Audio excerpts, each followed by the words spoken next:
Working on a cargo ship means spending months at sea with the same crew, the same routine, and the endless sound of waves against the hull.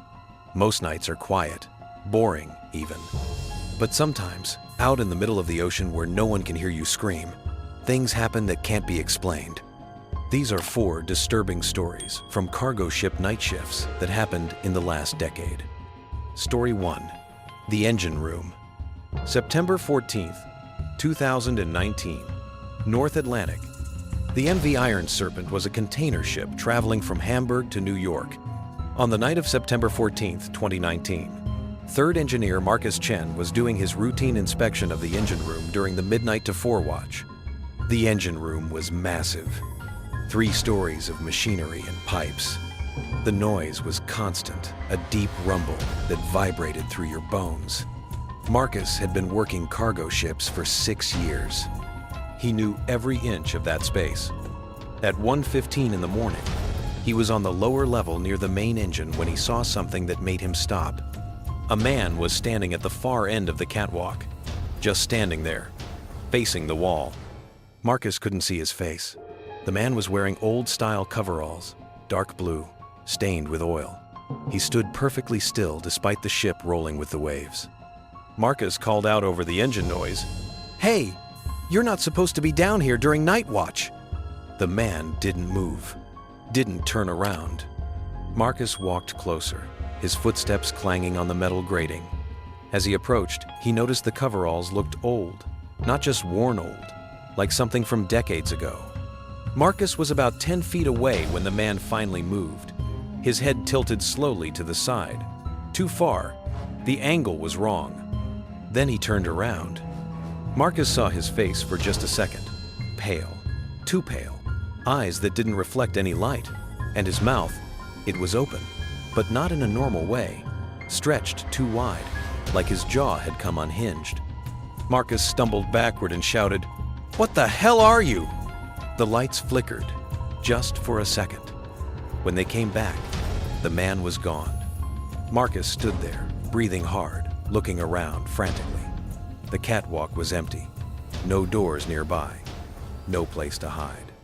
He grabbed his radio and called the bridge, his voice shaking. "Bridge, this is engine room. We need security down here, now." The watch officer sent 2 crew members to search. They found nothing. No one else was in the engine room. All access doors were locked from the inside. The next day, Marcus told the chief engineer what happened. The chief got quiet. Then he went to his cabin and came back with an old crew photo.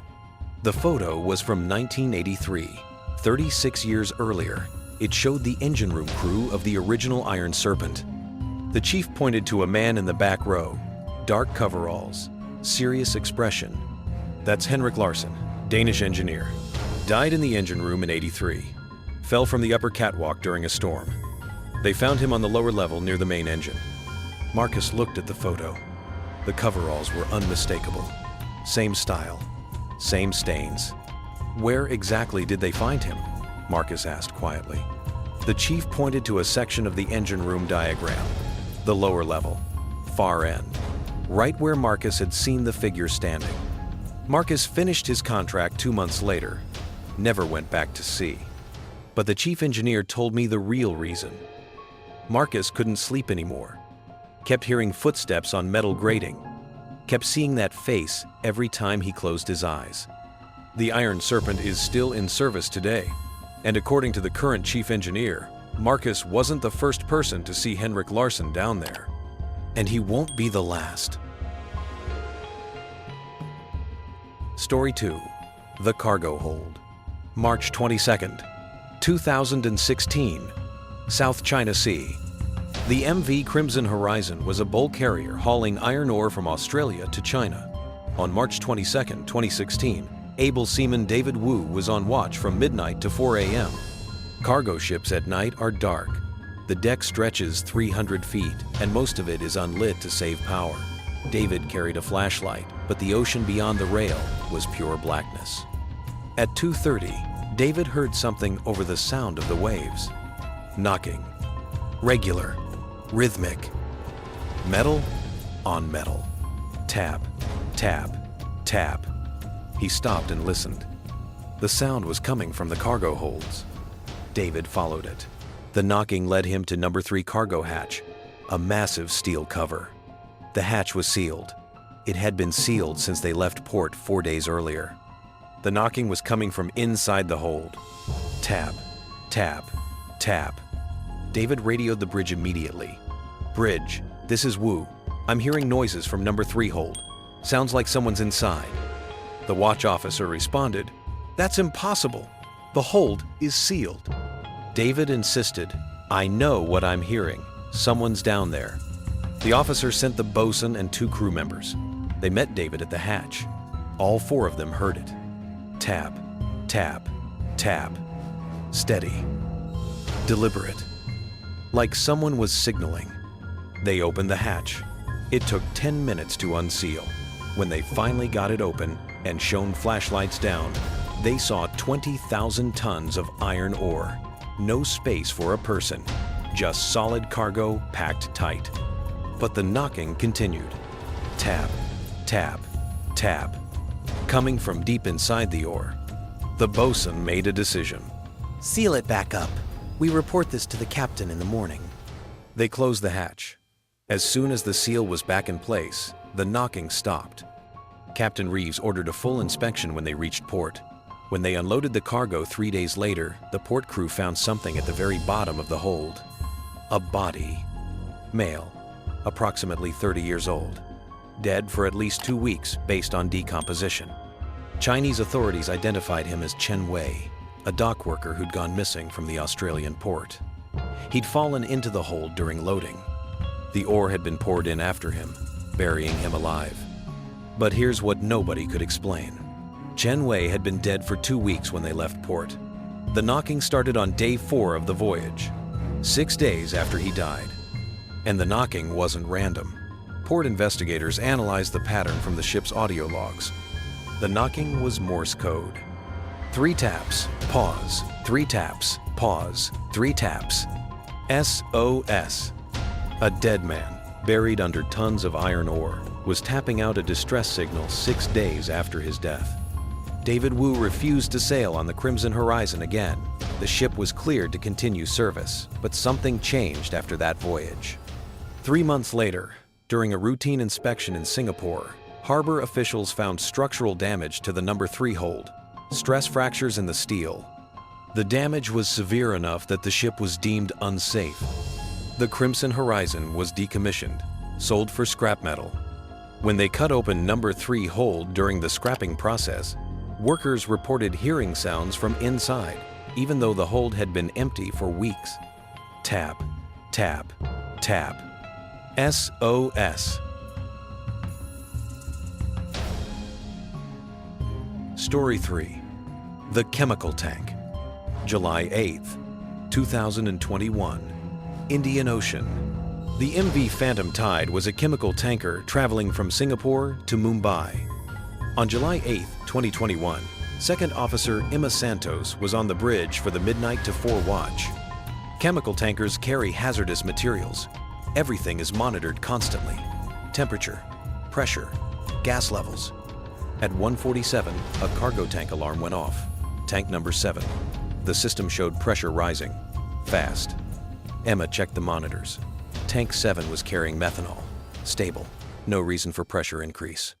She called the chief officer. "Chief, we've got a situation. Tank 7 pressure is climbing, already at 80%.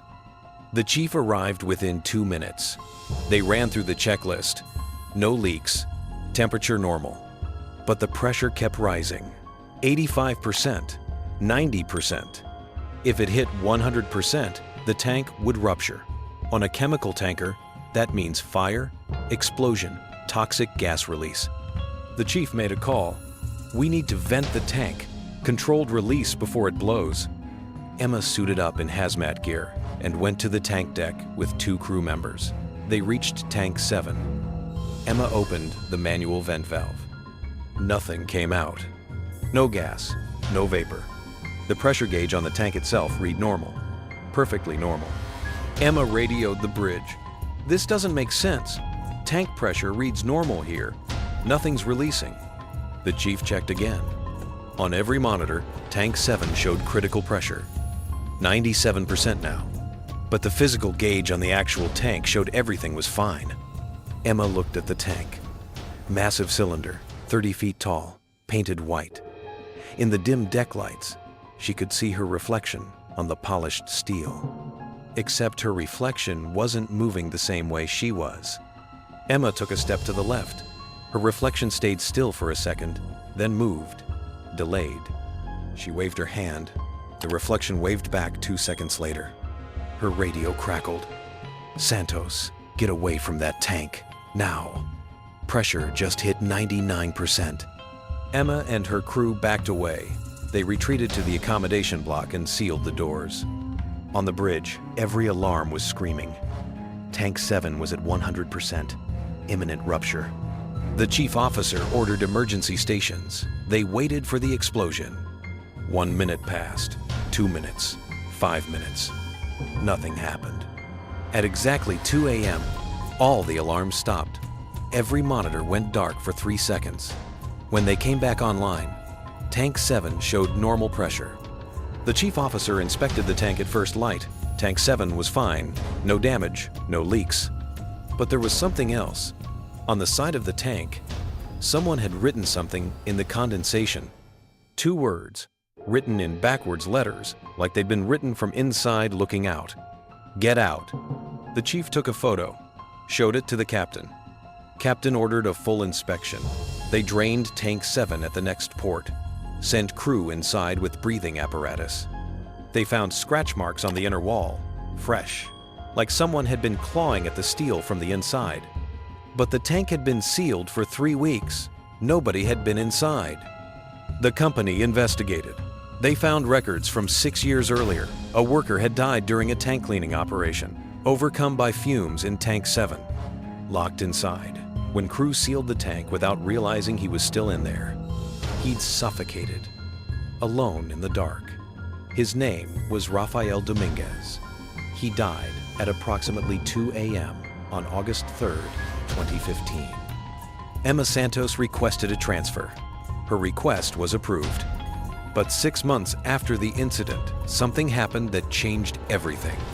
A crew member named Torres was doing a routine inspection of Tank 7, alone, around 2 a.m. He radioed the bridge at 2:15, said he was heading back to the accommodation block. That was the last anyone heard from him. They found his equipment next to Tank 7 the next morning. His radio, his flashlight, his clipboard. But Torres was gone. They searched the entire ship, every compartment, every tank, every storage space. Torres was never found. The Phantom Tide was detained in port for 2 weeks during the investigation. No evidence of foul play. No signs of Torres anywhere on the ship. The company quietly reassigned the entire crew. The Phantom Tide sailed with a new captain, new officers, new engineers. But crew members who work on her now don't go near Tank 7 during the midnight watch.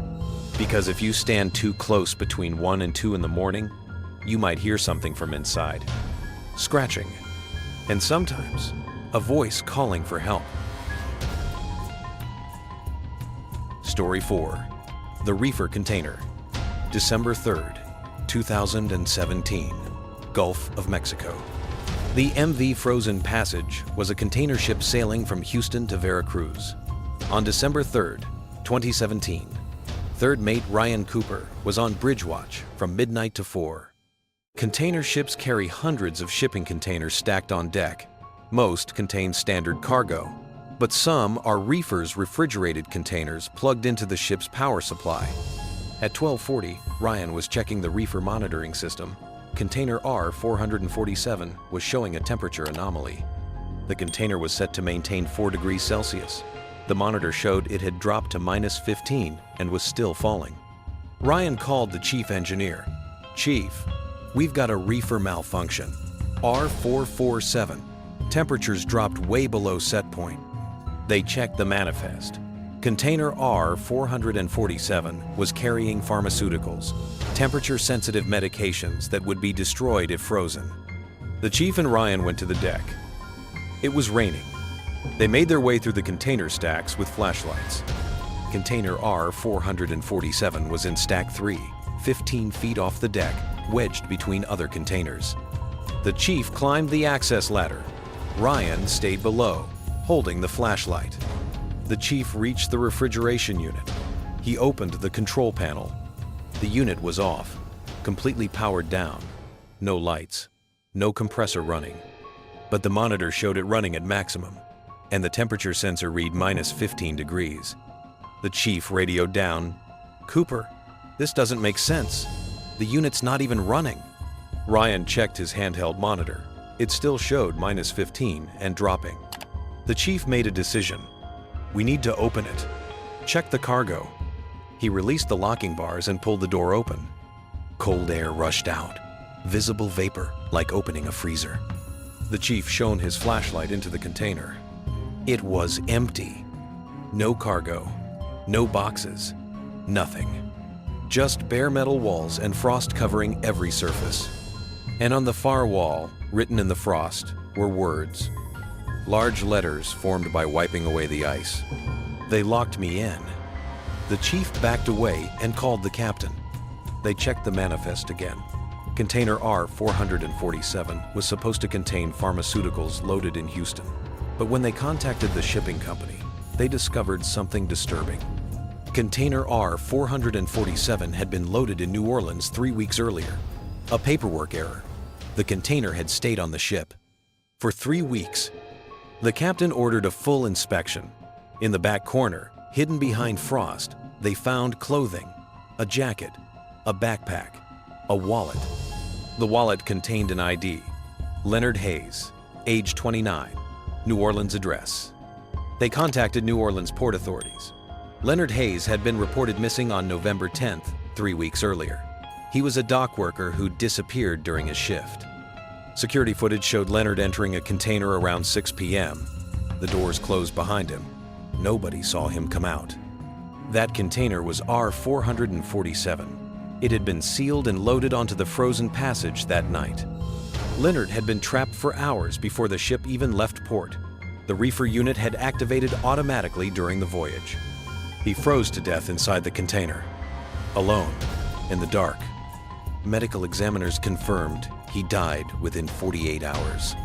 But the message on the wall, "They locked me in," had been written recently.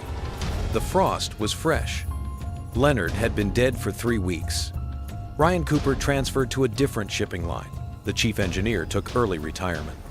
The frozen passage continues to operate. Container R-447 was removed and destroyed. But here's what the company never made public. Before Leonard Hayes, there were others. Port records show 3 dock workers have gone missing in New Orleans over the past 12 years. All from the same terminal, all during evening shifts. None of them were ever found. And when investigators reviewed security footage from those dates, they found something disturbing. In each case, the missing worker was last seen near a shipping container. In each case, the container was loaded onto a ship within hours of the disappearance. In each case, the container was a reefer. The terminal in New Orleans is still operational. Thousands of containers are loaded there every month. But dock workers avoid certain areas after dark. They work in pairs. They never enter a container alone. Because they know that sometimes, when you walk past the reefer stacks at night, you might hear something from inside. Banging. Slow. Rhythmic. Like someone trying to get out. Thanks for listening.